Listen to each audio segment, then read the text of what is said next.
আমি মাহেশের রথে যাই, কিছু একটা বানিয়ে বেচে তোমার জন্য পথ্য কিনে আনবো। কি বানাবি রে?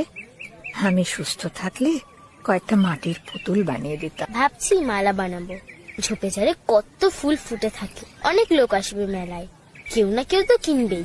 কয়েকটা বনফুলের মালা বানিয়ে মাহেশের রথে গেল রাধারানী। কিন্তু রথের টান অর্ধেক হয়েছে কি হয়নি, হঠাৎই প্রচন্ড জোরে বৃষ্টি শুরু হলো। আবার বৃষ্টি শুরু হয়ে গেল, আবার ভিজে যাব। একটু দাঁড়িয়ে যাই, বৃষ্টি কমে গেলে আবার লোক আসবে। যদিও বৃষ্টি আর থামলো না, রাধারানীও মনের দুঃখে কাঁদতে কাঁদতে বাড়ির পথ ধরল।